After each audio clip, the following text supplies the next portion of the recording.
Happening now, homeless shelters across the country are filling up more than ever before. New numbers from the federal government show homelessness is at a record high, and Nebraska is also seeing an increase.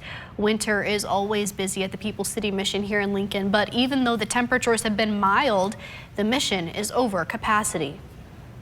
So we're very, very concerned about whether we're going to end up turning people away or not. We haven't had to do that in the mission's history, but we could be getting to a place where we may have to.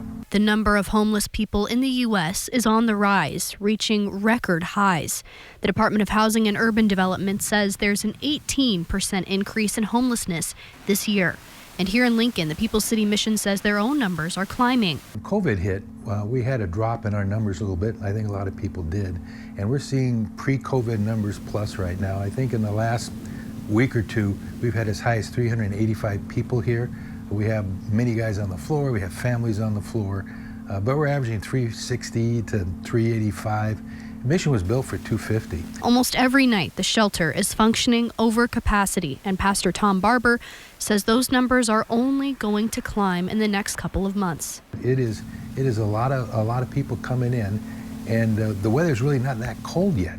So we're a little bit concerned that if it really gets cold, we could exceed 400 people, which would be a record for the mission. While HUD cites the rising cost of housing as the main factor in these increased numbers, Pastor Tom says there are a multitude of reasons why people come into the mission.